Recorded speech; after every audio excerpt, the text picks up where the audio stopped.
UFC Shanghai, China. There will be timestamps below in references to each fight that we break down.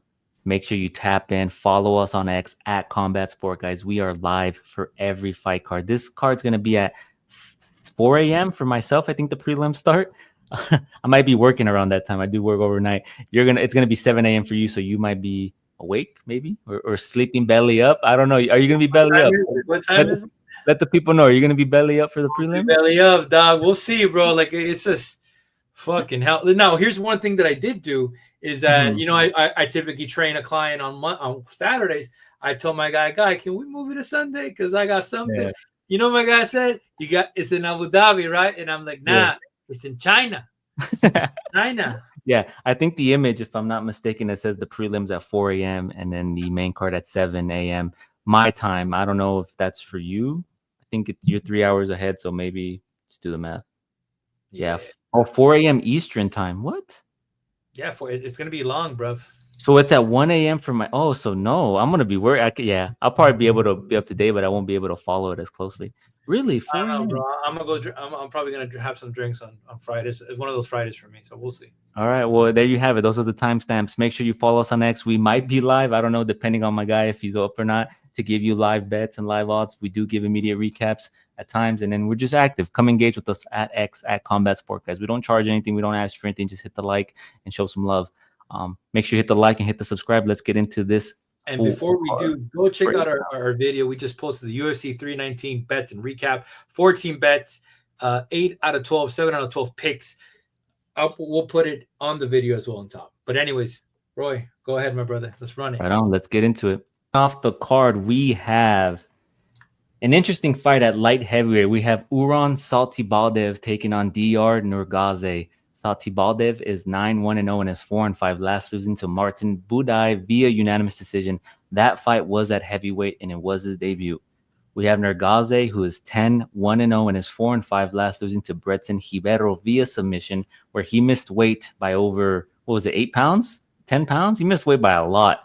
And it was his UFC debut, and he got submitted. Interesting fight because both these guys came into the UFC undefeated, lost their debuts. Satybaldiev lost it at heavyweight. He's coming back down to light heavyweight. How's he going to look? Satybaldiev, he trains at Team Alpha Mount. He has good striking. He has poor striking defense. He does mix in takedowns if needed. He could look faster. He could look better. He could look more comfortable at light heavyweight. We'll find out this Saturday. When you look at DR, he missed weight, as I mentioned last time out. He was losing the striking exchanges against Hibero. He fights with that weird tick, right, where he scratches his eye or he does something with his eye. I forget exactly what the tick is, what the twitch is. But, he shot for a takedown and got submitted. He got the Kimura. He does, however, have nice striking and nice power. He's good, man. Like, if you watch him on the regional scene, he is good. He has fought tough competition. I don't know what happened in his debut. I'm going to give him a chance here. I think he gets it done here simply because Satybaldiev does struggle while he's off his back, and I think DR can get some takedowns here. I'm going to go with DR, man. I'm going to go with DR. I think this is one of those fights where they have my guy over here at a dog because of what his last performance was, right? And also you have Uran coming from heavyweight. His last loss was to Martin Budai 4 months ago. By the way, Martin Budai is no longer in the UFC because he's not entertaining. He's a good heavyweight, man. He was over 500. Yeah, no, he's good, but it's just like the thing, and this is the issue because people are like, I don't understand. And I'm like, well, here's what's simple about it. With the Contender Series, you get all these contenders, and you gotta fake people. You gotta bye-bye, bro. This is business, bro. This is not personal. Yeah. And also, like, the fans were upset for one day, but did they rally, bro? They didn't rally. So, you believe in a fire, rally behind them. But Uran lost after that. This fight, like he was a heavyweight, but now he's coming down to light heavyweight where he meets the DR. Yeah, man. This, I don't know, man. I am gonna pick the DR. I think a money line is transferred here. I gotta say, like, this guy is like, I mean, he's a striker. He has good submissions, but I don't know, man. I'm gonna go with DR. I think DR, goes into the past and rewrites all his histories and locks the fuck in at a plus 120. I think this is a good dog. Yeah, let's hope he makes weight. And if he makes weight, we're gonna slap that plus money. Now, I haven't bet on him money line straight up because I want to see if he makes weight. I want to see how he looks on the scale. I'll say something though. The odds when it was initially released was a plus two via Tapology plus 250 minus plus 250 VR minus 300 Uran. I was so excited. I hopped onto Bodog, and what do I find, my brother? The odds right now are sitting at a plus 120 DR. Yeah. So the DJs have been throwing money at the yard because there's an assumption is that fucked up in his last fight. Also, Ribeiro is a good fighter. He is a top 20 fighter. So we're going to see what's going to unfold. Right on. We're both going with DR to get back into the win column after his horrific UFC debut, missing weight. So we'll move on to our next fight. We have Long Xiao taking on Su Young-Yu. Xiao is 27-9-0 and is 4-5 last beating Kwang Lei via KO. Young-Yu is 15-3-0 and is 4-5 last beating AJ Cunningham via unanimous decision. Long Xiao is primarily a grappler. He showed that he can strike against Kwang Lei. We saw him last time out. He had good output, good striking, good technique. However, he does have poor takedown defense at 25% per UFC stats. When you look at Yu, he's a wrestler with a jiu-jitsu heavy approach. His nickname, for fucking Christ's sake, is Jiu-Jitsu, bro. He's aggressive takedowns. He has good ground control. His striking primarily is utilized to set up his grappling. He often uses jabs to close the distance and then searches for that single or double leg to take you down. I think Young-Yu is the better grappler, man. I think he works well on the ground. I think he's going to take him down. He has a clear path to victory here. They're both grapplers, but I think Young-Yu is the better grappler, so I think he's going to win here. It also could be a fight where they both, respect each other's grappling, and then, it turns into a striking fight. How many times have we seen that, right? But yeah. I think Young-Yu should be able to take him down, should be able to get the win here. I'm going to go with Young-Yu. This is a very close fight. Like when you want to, I think if you analyze the whole card, you're going to find there's two fights that are similar. This is one of them. Yeah, you sitting at a minus 130, Xiao sitting at a plus 110. I mean, look, like if you have conviction on the guy, throw the money. And I mean, look, when it comes to length and reach, like Xiao has the upper hand with a 5'8" in height, 670 reach, 5 more reach than you, 2 more reach. So there's going to be a substantial difference. And like you said it, like who can you take him down? I think that's what the game is going to be around, right? Yeah. You got the guy that he's undefeated in the UFC. That's one of the things the UFC started to do that I realized. They'll be like, this guy's undefeated in the UFC. They did that with DDP last weekend. However, sometimes it doesn't mean anything. That being said, I mean, look, Roy, this is a good fight. I'm going to go with you. I think Yu gets it done. The momentum he's able to kind of spark in. And this is like Xiao had a split decision loss 2 fights ago, and then he kind of like knocked out Kwang Lei. Mm-hmm. I'm gonna go with you here, but man, I don't know, man. Like it's one of these fights where it's very close, and I mean maybe it's gonna be interesting, bro. Yeah, close fight, but we're both going with you to get it done here. I just think he has the grappling upside, and given the reach and the height, he's not gonna want to exchange wholeheartedly with him, right? Like I think he's gonna incorporate the takedown. So we're both going with you to get it done. We'll move on here to our next bout. I think this is the biggest favorite on the card. We got Yizha taking on Weston Wilson. Yizha is 25-5-0 and is 3-5 last, losing to Gabriel Santos via unanimous decision. Wilson is 17-9-0 and is 3-5 last, beating Jerka Saragi via submission, the Indian Habib. Yizha is a grappler. He utilizes his range management well before closing the distance in search of takedowns. He has good leg kicks, solid leg kicks. Once on the grounds, he works for submissions. He looks to finish you, whether it's ground and pounder submissions. He lost to Gabriel Santos, where he demonstrated that he is durable, can withstand. Because Gabriel Santos is a dangerous grappler in his own right? Like he has solid jiu-jitsu. So he proved that he had good defense. He's durable. His striking's okay. It's not the best. He's going up against Weston Wilson, who has that karate base. He's tall. How tall is this cat, man? Listen, bro, don't try to bait me, bro. This dude is 6'1", man. He's a tall featherweight, bro. He's 6'1". He manages his distance well. He doesn't fight with a sense of urgency. He kind of fights at a slow pace. His takedown defense is at 33%. His grappling is okay, but it's not the best. I think Yizha, man, he's showed that he's tough, he's durable. I mean, you know how he looked against Gabriel Santos in a loss showed me that he's okay, he's decent here. He shouldn't be too. I'm not too worried with him here. He should be the one initiating the takedowns up against Weston, and Weston's poor takedown defense. I think that's his path to victory. I'm gonna go with Yizha. Minus 1,500. I'm not gonna throw him in any parlays. I'm not gonna bet him straight up. I might look at the props. He might be able to finish him. I don't know. I gotta see. I gotta look at the stats. But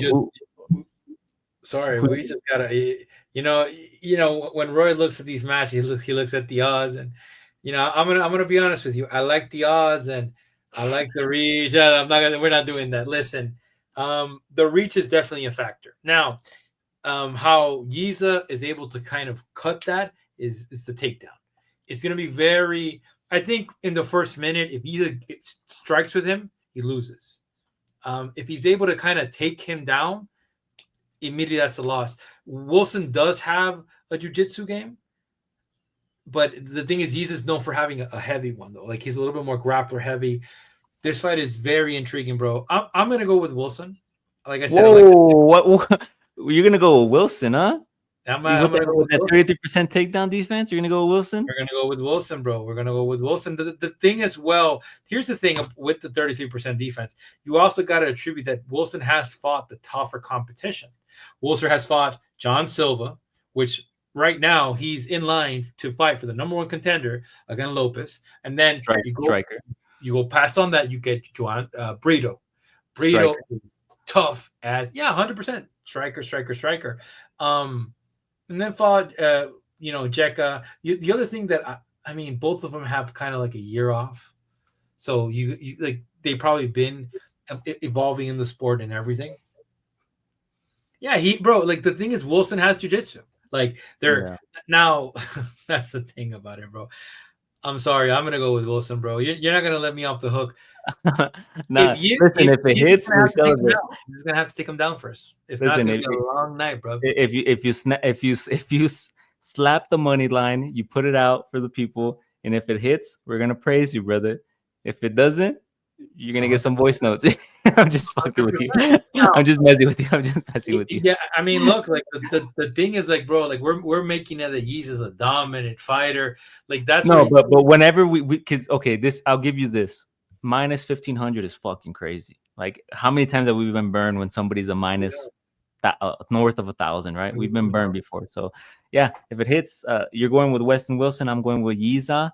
We'll move on here, man. Yeah, and strictly for like I think he's fought tough for opposition, so he's gonna, like I said, he's gonna face. If he was fighting someone that he would overwhelm him, like or was more experienced, I'd be a little bit concerned. But I don't think that's the issue here. I think he's already been the nail a lot of times, and you know, with those odds, with his length, with his experience, you know, that's the only thing. Can he defend the takedown?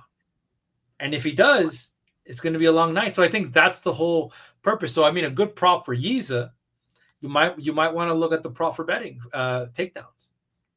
3 takedowns, 2 takedowns. For Weston, like, yeah, man, I love me a plus 750, just cause, right? Just cause, like, the degenerate in you. Wow, I was stuttering. The degenerate in you likes it. So also the age. I think also the age is also a factor. Weston is 36-year-old.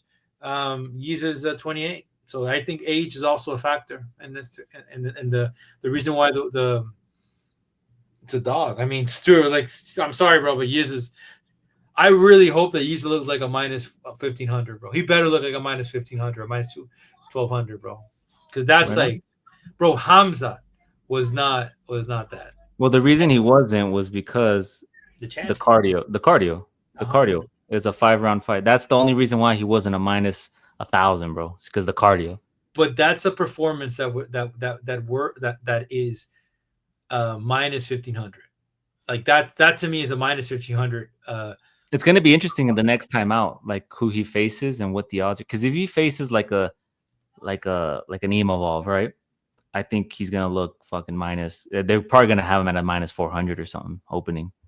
100%. But going back into this fight, Yizha has not earned the right for that price tag. I'm sorry. Like that's like Ronda Rousey when she fought Holly Holmes and she came at that same thing, and it's because of the aura. This kid doesn't have aura yet. You feel me? That's my only issue with this. Now, hey, listen, bro. Sell yourself on Weston, I'm mad, bro. I'm mad, bro.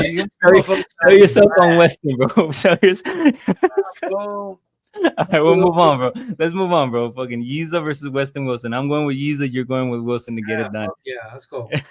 We'll move on here to our next bout, which is an important fight for Michel Pereira, right? He's riding a 2-fight losing streak. Pereira taking on Kyle Daukaus. Pereira's 31-13-0 and is 3-5, last losing to Abus Magomedov via unanimous decision, where they both looked like they met backstage in the locker room and say, "Hey, brother, the over 2.5 is at a plus 100. Let's go out there and have a little spar. Let's have a little fun," right? it was that type of fight. Daukaus is 15-4-0 and is 4-5, last beating Keenan Patershuk via KO. Daukaus is coming in on short notice, right? Michel Pereira was originally supposed to fight Marco Tulio. If you know who Marco Tulio is, right? He's middleweight. I think he just knocked out Trishan Gore, I believe. Really good, up and coming. So he was going to be a heavy favorite on this card against Pereira. It's going to be a good fight, but he pulled out due to an injury. This is Daukaus' second stint in the UFC after 2 years out. He has solid submission game and fights well in the clinch. He can be chinny. He has been knocked out. He doesn't have the best takedown entries. He doesn't have the best takedowns. He is a grappler with okay boxing. You look at Pereira last time out, he looked flat against Abus. He didn't look like the Pereira of old. And I think a lot of it has to do with confidence, right? Like that fluffy fight, in my opinion, took out a lot of confidence out of him, right? Because he got dominated, right? Similar to like Chimaev and DDP. It was that type of fight, right? Where he just got broken down, beat down. And you could see it in the Abus fight. Like his confidence wasn't there. His pop wasn't there. He wasn't as spry and as fast twitch as we normally see him. He needs a win here. He in the past, when he was on his win streak, he has shown explosiveness and speed. He has solid Brazilian jiu-jitsu. He has good striking. And then in this fight, I think he can keep it standing. I'm going to go with Pereira, man. I think Pereira gets it done. You have Daukaus, who's coming back into the UFC on short notice, who when he was in the UFC, he lost to that upper echelon of, middleweights in his division. And now he's going up against a former top 10. So I think top 15. I think Pereira gets a dub here. I think he puts him out. This is a very difficult fight for Pereira because you got to kind of bank the fact that he might take him out in the first round, but he has to be very explosive, very dangerous. Also, the thing that I'm taking into consideration into this fight is that it's in his mind that he needs to perform. Yeah, he could leave himself exposed. Like the thing is, Kyle is a very durable fighter. Like after consecutive losses, like he did go on a good winning streak, right? Like 4 in the provisional circuit. And I mean, I'm trying to kind of go back and seeing like his losses, like Eric Anders, 2022, Roman has been phenomenal now. It's crazy because he actually grappled Eric Anders in 2023 and lost to Eric Anders, I gotta say. So yeah, what do you think about Pereira's grappling? His grappling is good, man. I mean, against Fluffy, he did, he was taken down, but he did have some good moments in that fight. He has good BJJ. It's just different styles of grappling, right? I think here he shouldn't worry too much up against Daukaus. I don't know, bro. I think I'm gonna go with Pereira here. I think the only reason why Daukaus is calling because it's a short notice fight. And I have to assume that Pereira has been preparing. If I'm betting on maybe Pereira by TKO or Daukaus by decision. It's going to be a very interesting fight. I have to say that. Like, what are the odds for under? Let me check the odds right now. So under 2.5 is a minus 170. Under 2.5. Daukaus is probably going to get knocked out, bro. Probably. Then it makes sense. I mean, we'll see. I need to see a little bit more odds on this one, brother. I need to see a little bit more. Right on. We're both going with Pereira. We'll move on to our next fight. We got Rongzhu taking on Austin Hubbard. Rongzhu is 26-6-0 in his 4-5 last, beating Cody Steele via unanimous decision. That fight, Cody Steele came in as a favorite. He's primarily a grappler where he didn't grapple as much, right? It was a striking fight. And then I think in that fight, those two are former training partners, right? If I'm not mistaken. So that's why, like, I think you called it. You said, I think you called it after the fact. Like, if you had known that they were former training partners, you would have smacked the Rongzhu. But anyways, mainly striking in that fight. Hubbard is 16-9-0 in his 2-5 last, losing to Markel Medeiros via split decision, where you can make the argument that he probably won that fight. I had picked Hubbard. I thought he won that fight. Some poor decision making in the third round, but I thought he did enough to get it done. And UFC Mexico at altitude. Rongzhu has good striking. He has good boxing technique. We saw that last time out up against Cody Steele. When he's pushing the pace and moving forward, he looks phenomenal. He can mix in the grappling if needed. Against Cody Steele, he threw with a ton of volume and looked really good on the feet. However, Steele didn't wrestle that fight. He only secured 1 of 4 takedowns. I think Hubbard trains in Colorado. He trains at altitude. He has had some training camps with Bilal Muhammad and that whole camp in Chicago.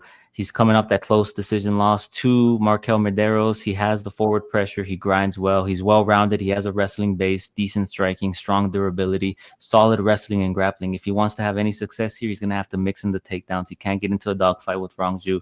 If he allows Rongzhu to push the pace, move forward, Rongzhu's going to get that boxing going. He's going to get into that flow state. He's going to look like he did against Cody Steele. I don't know if he does that. I think Rongzhu gets it done here, man. I liked how he looked last time out. Yeah, I'm also gonna go with Rongzhu. Also, like it comes down to athleticism. I don't think, respectfully, that Hubbard has that level of athleticism. He has good takedown defense when he starts, but bro, they're like the Medeiros fight. Like that fight was his to win. That was his fight, and it was was he a dog or a favorite? He was a dog. He was a dog. It was a dog, and it was a split decision, and I questioned it a lot, but I questioned like the takedown. It's just I'm gonna go with Rongzhu here. Right now he's sitting at a minus. Yeah, we call it a minus 245. So there is value. Yeah, and listen, I wouldn't be surprised if Hubbard comes in, mixes in some strikes, and then gets into takedowns late in the rounds. Looks fights a lot smarter and wins a decision here. I wouldn't be surprised, but I think Rongzhu can do enough to win, man. Got to get it first, man, because like I said, gotta get it. That Medeiros fight, bro, was there. It was right there, and it's just, yeah. Yep. Next up, we have Loner. How would you say his name? Loner. Kavanagh. Damn, bro, too much repetition on this one. Loner Kavanagh, bro. Loner Kavanagh. There you go, atta girl. All right, we got Loner Kavanagh taking on Charles Johnson, his toughest fight to date. Kavanagh is 9-0 in his 5-5 last, beating Felipe dos Santos via unanimous decision. Johnson is 17-7-0 in his 4-5 last, losing to Ramadan Temuro via unanimous decision. Kavanagh, his striking is precise. He throws with good accuracy. In comparison to Johnson, he throws with more accuracy at 48% versus Johnson's 41.2%. He has a balanced attack where he attacks the body, the legs, and he has nice boxing combinations. He has knockout power, as we saw in his Contender Series win, and he's dangerous on the ground. He's also dangerous on the ground as well. He's dangerous on the feet and as well on the ground with the wrestling. Last time out against Felipe dos Santos, I had picked against him because I felt that dos Santos, he was dealt a wild hand in the UFC, and I thought he had the more experience. He was going to come in, mix it all together, and pull out a decision win. But Kavanagh looked good, man. He impressed me.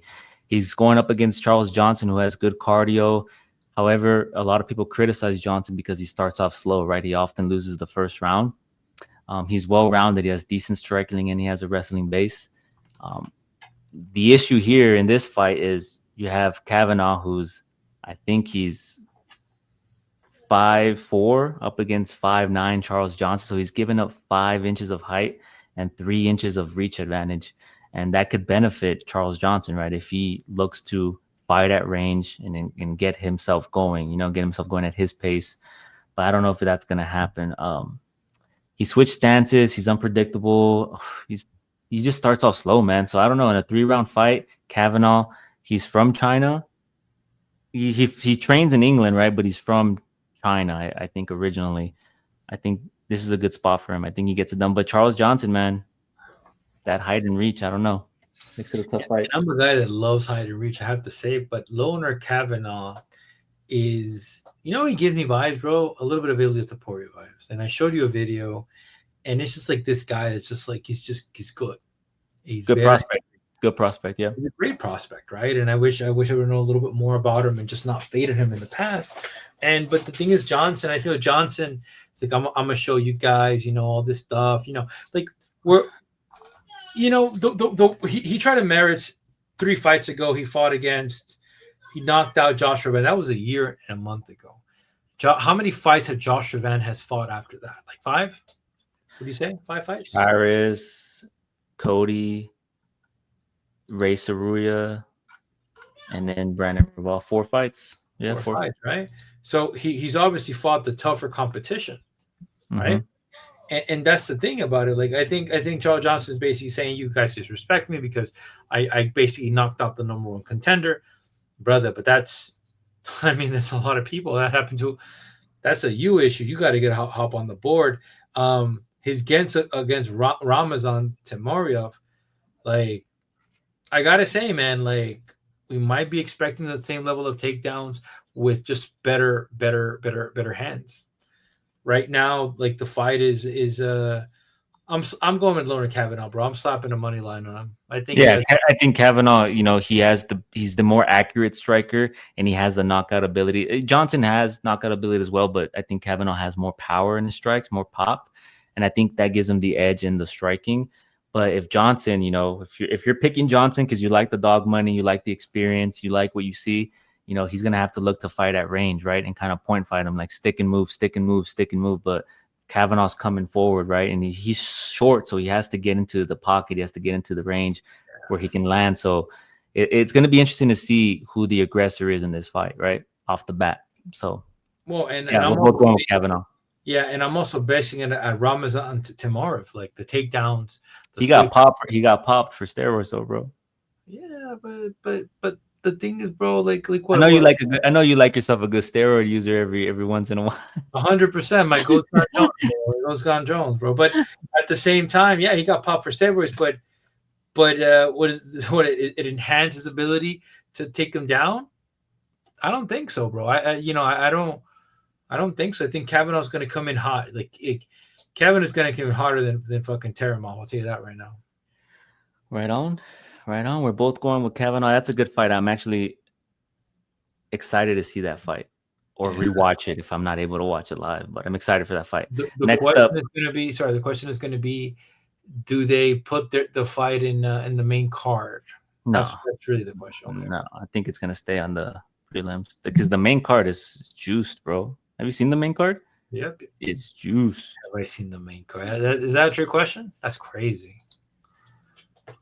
So our featured prelim is Hayisaer. Hayisaer. What's the nickname? What are we going to give this guy's nickname, bro? Because I'm not going to say that throughout this breakdown.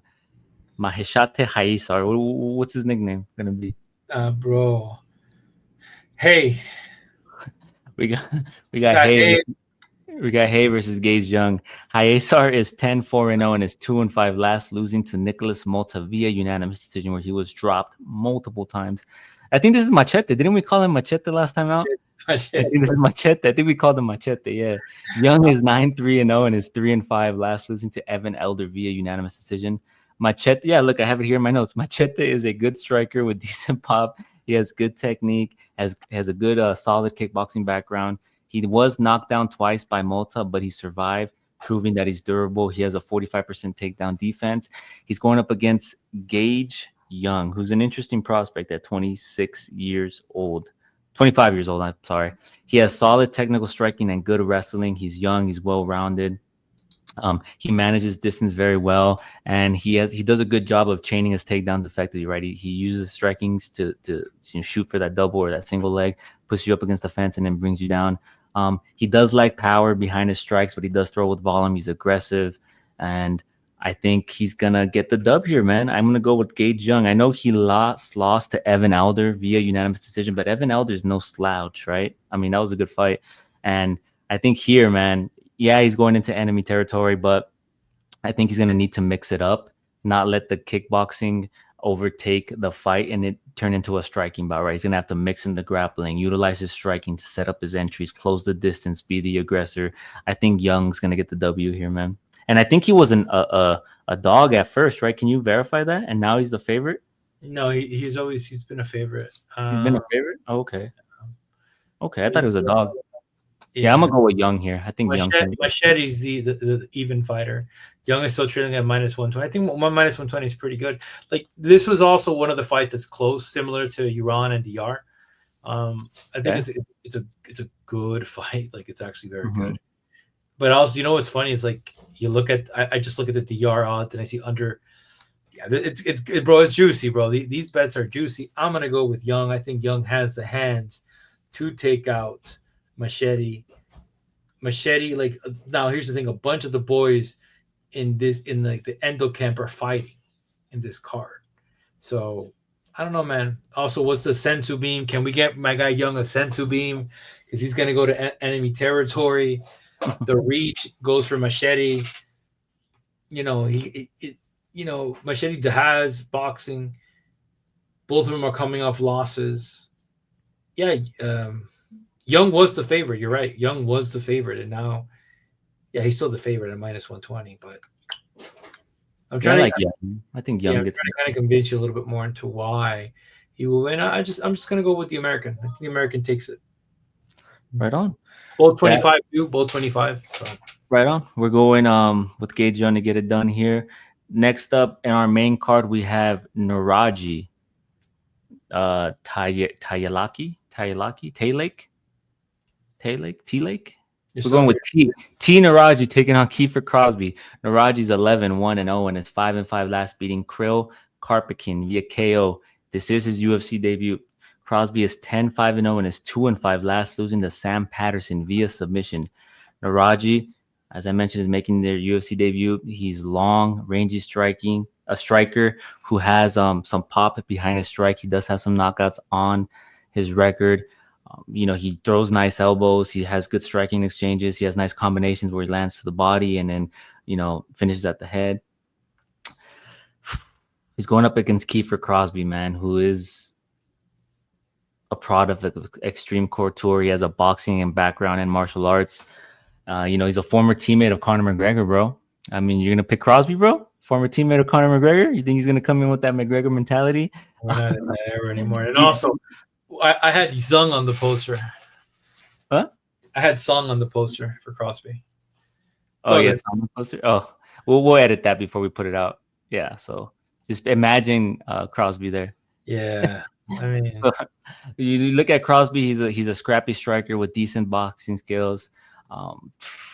He's resilient. He has high pressure. He's resilient. He can push the pace. He's a dog, but I don't know, man. I think Nueraji, he's put on the main card for a reason. There's a lot of hype behind him. He's a -340 favorite in his UFC debut. He's 24 years old. He's 6'2", with a 76.4-inch reach.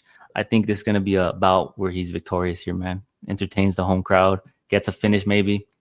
I'm going to go with Nueraji. Good striker, too. You gotta put my guy on there. He has very good striking. Yep. Lots of takedowns in the regional scenes. And everything is a takedown. It's actually insane. What are the odds? Like, did the odds give him more? Let me see. Yeah, no, he's a -440 right now. I mean, this is dangerous, bro. Go with the American, bro. Go with the American. Parlay Crosbie with Wilson, bro. You go full DJ. I know we're not gonna do that. No, I'm gonna do that, brother. You're funny, bro. Listen, when my DJ play hits, bro, you're gonna get a DM, bro. Listen, I know. I am. I heard you threw 100 at -700. I heard you're down. That's ridiculous if you do that. If you throw minus money at a 700, -700, you're crazy. I mean, MFers say Canelo. When Canelo got beat by the new champ now, that's common, bro. You think Canelo's gonna lose to Crawford? No. There was Oh, okay. I was about to say, bro, you're tripping if you think Canelo's gonna lose to Crawford. No, Bivol. When Canelo fought Bivol. I think Canelo's gonna land a liver shot and put Crawford down, bro.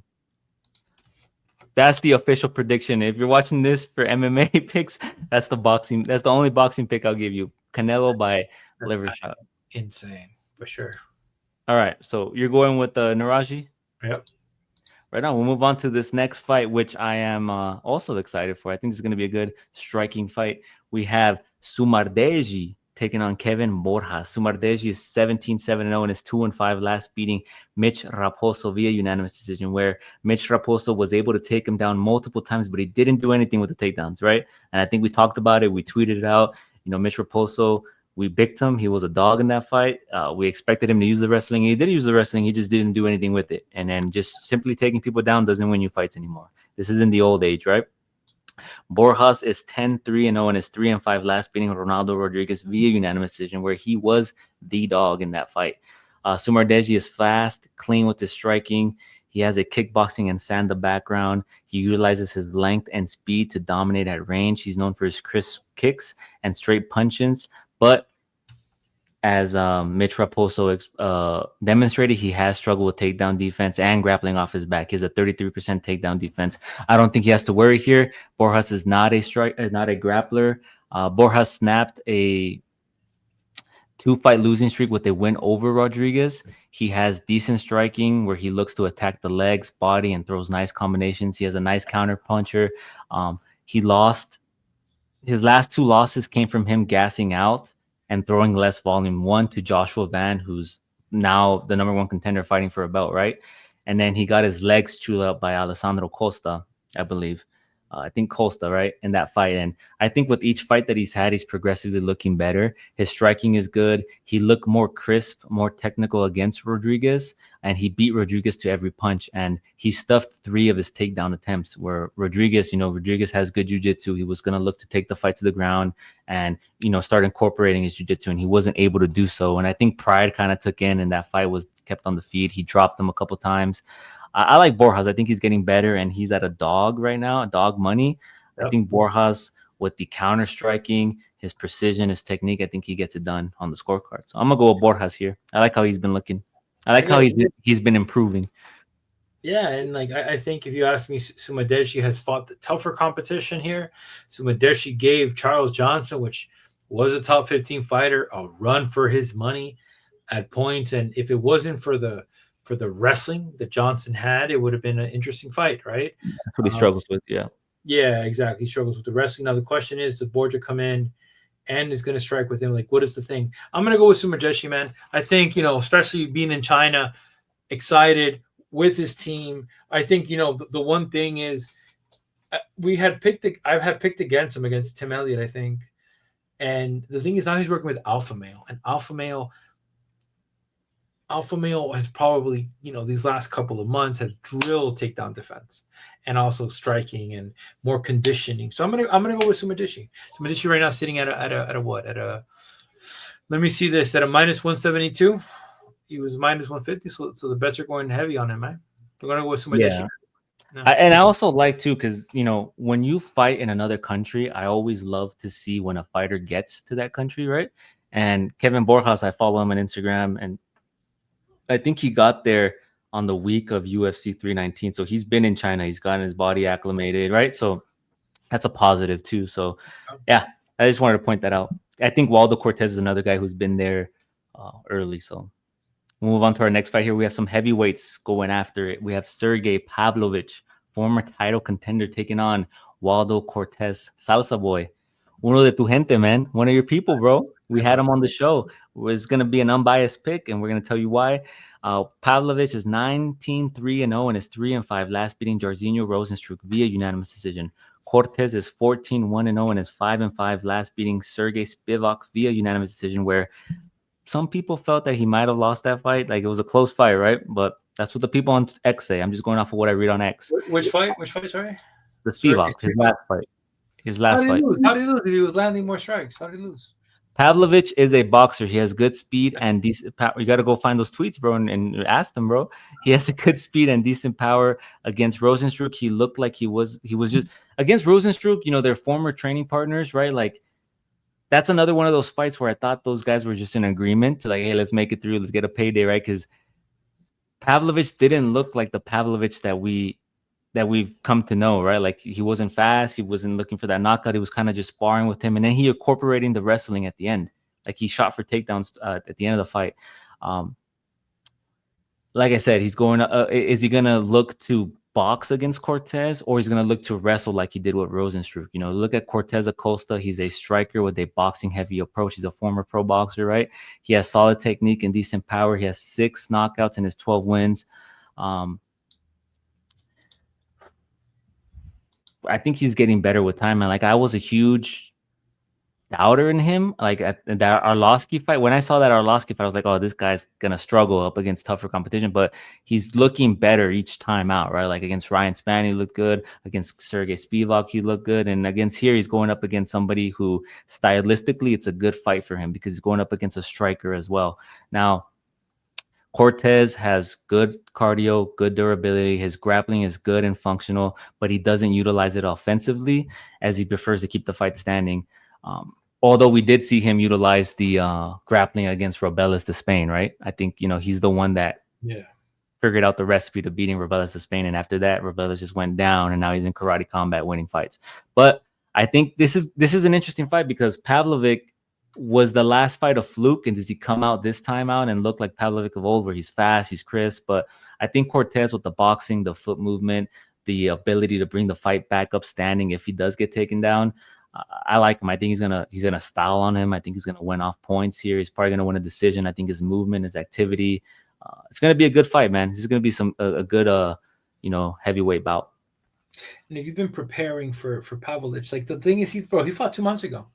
Yeah, he fought literally 2 months and a week ago. I think, you know, Walter Cortes opens up in the division, bro, and at a plus 195, it's look, if you're a Pavlovich fan, you're saying, fuck, I got to smack at minus 235. He's going to fucking annihilate this guy. But here's the factor in. I'm giving the conditioning and the cardio to Walter. That's the key factor, the conditioning cardio. Yeah, the in and out. Like, they're both going to get tired. But, like, what's going to happen when, for example, it gets to the point where, you know, Pavlovich has struggled with conditioning. If you look at his fight with Alex Volkov, Volkov had better in and out, like better. Well, he had range. Let's be honest too. The thing that here it's dangerous for Cortes, it's his range, right? He gives up. How much is it? Is it 8? It's 6, 7 inches in total. 7 inches of reach advantage. Yeah. So he has to lean in, but all is going to be in and out. Going to be switching it up. The takedown's going to be there for Pavlovich, but the kicks, the jab to the body. Expect a lot of jab to the body, cross, maybe grapple, maybe Cortes takes him down. So yeah, I think, you know, given the range disadvantage, he's taller than him, so it's not going to affect him too much as if he was shorter, right? If Cortes was shorter and he was giving up that range, he might have had an issue getting in close. But him being at equal height, if not a little bit taller, he's going to be able to close the distance, get in the pocket. And like you said, I think you put it perfectly. I think it comes down to conditioning and cardio, right? And endurance. And I think it could be a difficult first round. He might drop the first round. It could be a close first round, but I think after, you know, we're going to see Cortes utilize that footwork, utilize that movement, and kind of just pull away with the victory here, man. I like Cortes. As a dog, I already put money on him. He's a plus 210 now. Yeah, I got money on him. He's a plus 195 for me. Plus 195. I put some money. I'm expecting the Pavlovich boys to put a little bit more money on him. This is also a smaller octagon. That's, you know, so you have the smaller octagon, the reach. Also, like I said, and Pavlovich should be careful because the thing that I could kind of see is what if Pavlovich tries to get the range and tries to knock him out with full power, and so you got to round, you got to round the power. And I think you mentioned a good point too. Like you said, what if Cortes incorporates the wrestling? Like this could kind of look like the Robelas de Spain fight where Cortes said, you know what, I'm going to take you down, tire you out, and then I'm going to style on you later. So it's just interesting fight. And I think it's going to be a good fight, but I'm going to ride with Cortes-Acosta, man. El Dominicano. We're going to ride with your gente, bro. And I mean, look, this is the first Dominican with somebody was saying, you're only betting Cortes because you want a parlay. Shut up, bitch. Like, it's not because of that. Stop being a little bitch. Who told you that? Some guy one time, bro. It's crazy, bro. These Twitter guys, bro. These Twitter guys are crazy. But shout out to YouTube for You can say bitch now again, and they won't censor you. It's all good. Yeah, bitch. Yeah, bitch. Crazy. 2 times. But I'll say this, man. Um, Aldo has like I think speed is going to be a factor here. Waldo has the speed advantage, and like I said, it's going to have to be in and out. We saw how much volume he threw against Sergey, right? I gotta say, man, I have a hard time thinking that Pavlovich is going to have more output than Waldo. It's just weird because that Rosenstruck fight, he just looked weird, right? It's just a weird fight, but yeah, I agree with you. I think Waldo's gonna look faster. He's gonna look more conditioned. He's gonna have more movement, and yeah, we'll see what happens, man. Yeah, we will see. Next up, we have our co-main event, which is a 5-round bout. And I think, I mentioned at the start of the show, I think the reason why it's a 5-round bout is because they predict that the main event is not going to go the full 5, right? So it's all a timing and pacing thing. Because this fight's going to go to decision, bro. It's going to go to decision. Do you disagree? This fight at a 5 rounds? Ortega and Aljamain? Somebody better not give their neck away because they're about to take it, bro. All right, we have Aljamain Sterling taking on Brian Ortega, 16-4-0, and is 2-5. Last losing to Diego Lopez via unanimous decision. Last losing to Diego Lopez, bro. That's his name, Diego Lopez, bro. I know you forgot his name earlier, bro, but don't worry, bro. Next month, he's gonna be victorious up against Gene Silva. Like, you don't want to look at me, bro. Make eye contact when I'm talking to you, bro. Crazy, bro. Aljamain Sterling is 24-5-0 and is 3-5. Last losing to Movsar Evlo via unanimous decision, where it was a close fight. If you look at the stats and if you rewatch that fight, him and Movsar Evlo had close to the equal amount of takedowns, and they controlled each other the same amount of time. The thing that won Evlov the fight was the output on the feet because he outstruck him. Right? He outstruck him and he won some exchange, but it was a very close fight up against an undefeated 18-0 fighter. Brian T. City has great jiu-jitsu. We all know what he brings to the table. However, as you mentioned, and as I'm going to mention, he has looked slow in recent fights. Like against Diego Lopez, he looked slow. He looked like he was just slow to the punch. His body just looks, he just looks different, man. He was rumored to move up to lightweight. I don't know why he's fighting here. I thought he was going to move up to lightweight after the Lopez fight. His striking was okay, but he does get hit a lot. He gets hurt, but he's durable. We've seen him get dropped in the past up against Yair Rodriguez. He got dropped, and then he came back and submitted him. He does get hurt. He got hurt against Diego Lopez. He got dropped, and he withstood that. Sterling, former bantamweight champ, had a close fight against Evlov, where on the ground they were even, but he was outstruck on the feet. He's primarily a grappler. Looks to take your back and control you to end the rounds. His striking is improving. It's kind of unorthodox. It's a little tricky, but it's functional. He utilizes it well to set up his takedowns. I think Aljamain is prime here to get a win, man. I think he's going to secure some takedowns, control him, get out of trouble, not put himself in sticky situations to get submitted. I think Aljamain Sterling wins on the cards here, man. Yeah, and like my only question is, have these two guys, have they grappled together? Have they trained together? Which I think they have, right? So it just shows the level of confidence. Now, Aljo was a bantamweight, big bantamweight. There's not that much difference here, man. Like, are we banking on the fact that Ortega's is a little bit older in his fighting career, as in like he's fought? So I almost got to see Ortega live, and I missed it when he was coming to the 8th island. I think they call it in Canada the 8th island, Toronto. And Ortega was amazing. Like has been nothing but spectacular. But that was how many years ago? That was 2017, champ. That was 2016. Wow, Holloway. Yeah, it's been a while. And if when Aljo rose to championship status in the pandemic, as well, like he submitted Corey Sandhagen, then went on the knee stuff and everything. This is a very challenging fight. When it comes to styles, who has the better jiu-jitsu? Who has the better wrestling? This is, yeah, man. We're gonna see what the hell this fight even is. Now, the fact that you're giving my guy over here a minus 305. Now he's a minus 280 favorite. I mean, I'm gonna go with Sterling. I think Sterling is a little bit more quicker, a little bit more unorthodox when it comes to his striking. I think Ortega has looked a little bit slower to the punch, but we need to remember something. The issue about Ortega, bro. His last loss was against a champion, right? Then against the number one contender, which again was a shoulder injury. Then he beat Yair Rodriguez, and then he came back and beat Lopez. So realistically speaking, Beat like, Lopez. He lost to Lopez. sorry, he lost. That's what I meant. Sorry, he lost to Lopez. But realistically speaking, if you want to look at it from a perspective, like who's faced more challenges, Ortega has for that division. So yeah, I'm gonna go with Sterling. I think if you're if you're on the hunt for a money line, Ortega is worth the opportunity.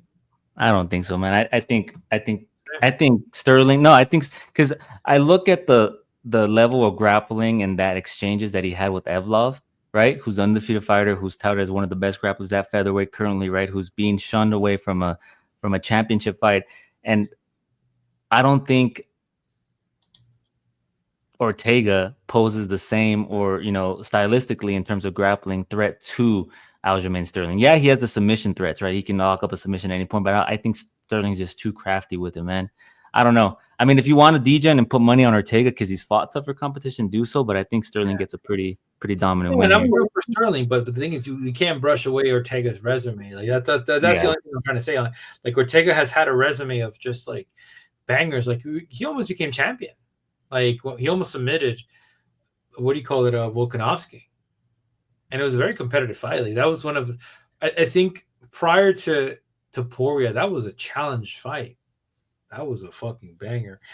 But I'm gonna go with Sterling. Like Sterling has demonstrated, and if you're Sterling, you got Marab, one of the best grapplers, submission artists. So you don't think they've been doing rounds after rounds after rounds after rounds? Dolitza had Marab, bro. Bro, Dolitza got thrown. Okay. He got Okay, so guillotined. let's bring athleticism into the fact. Yeah. Dolitza is not athletic. Aljo is athletic. Brian Ortega is crafty. I'm just trying to prove that point. Like it doesn't. No, I know. Sometimes you train. Because look at Sean Strickland has homeboy Pereira, bro, and how does Sean Strickland fight? I'll give you a better one. The video with Asakura of Marab trying to take him down and not succeeding. That's Tim Elliott. That's selling the fight, bro. That's selling the fight. 100%. You're selling the fight. But I'll say this: like when it comes to athleticism, you got to give it to Sterling.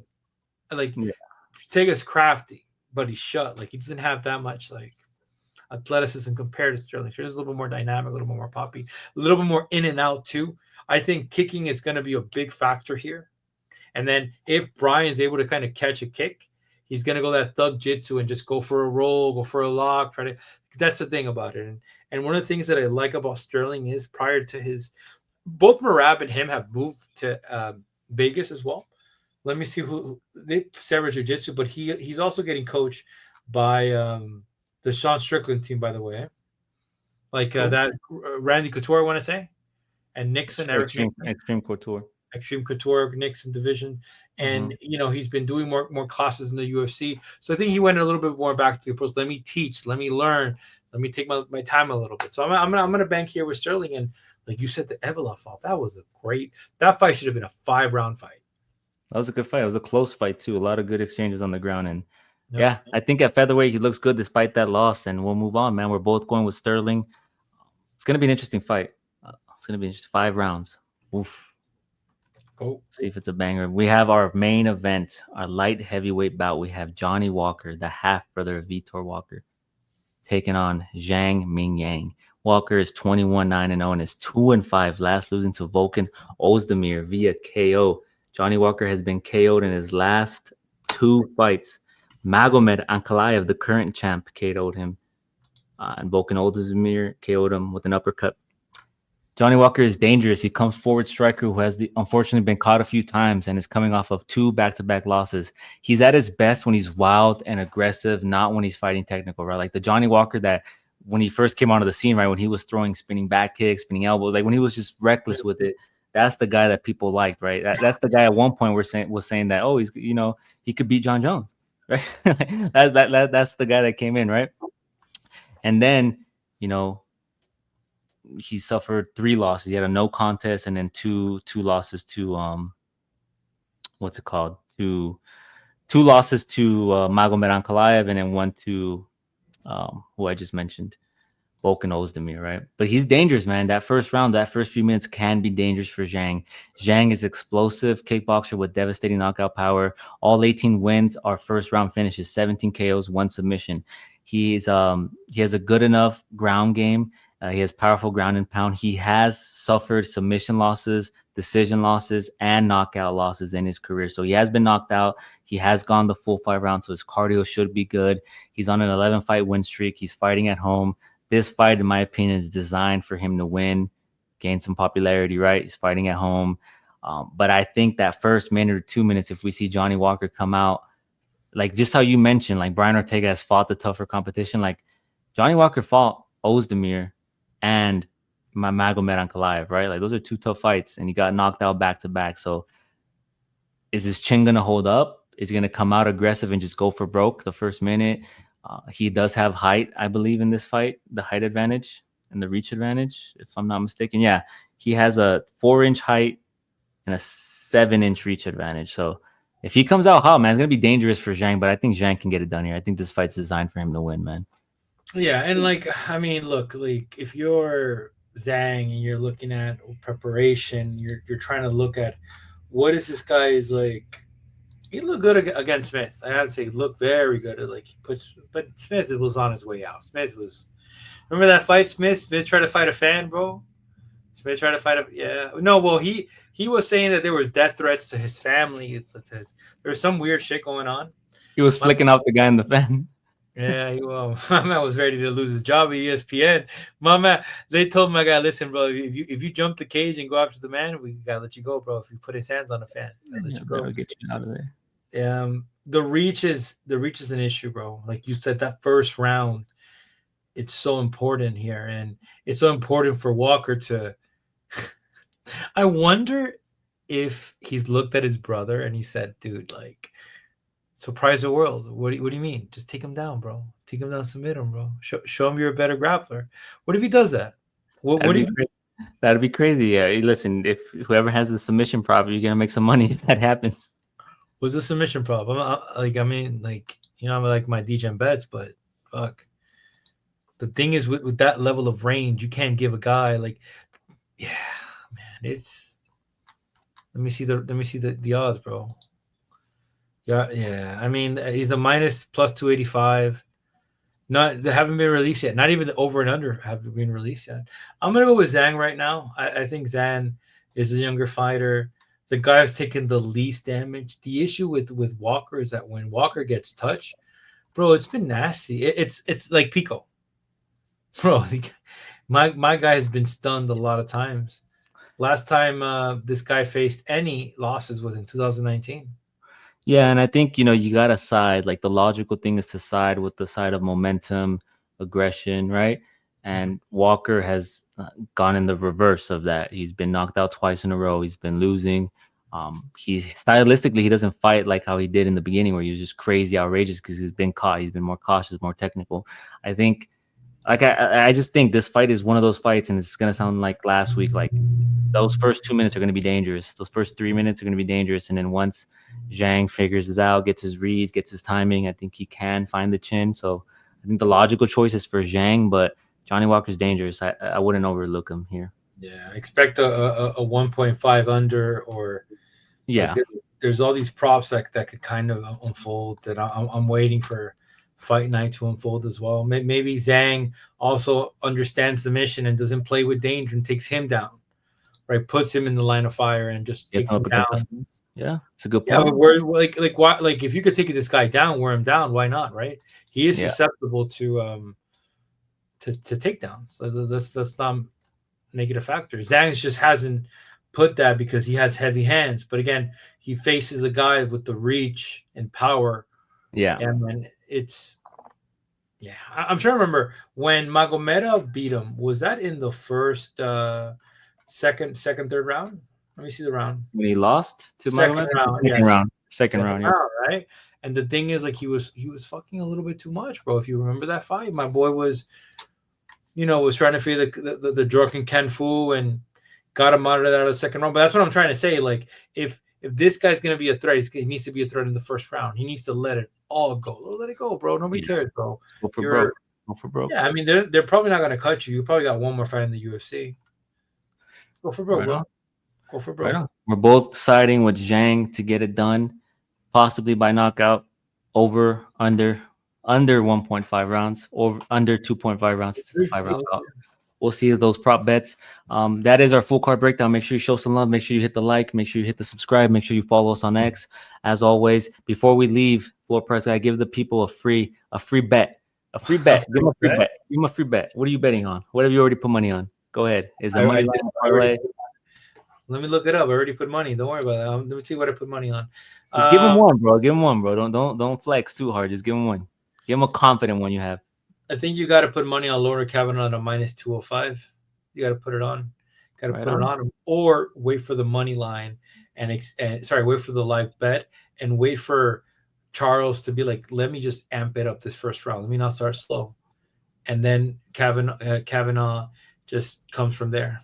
But at minus 205, like I said, there's nothing wrong with a minus 205, brother. I will in this card I will be relying less on parlays. I have to say that.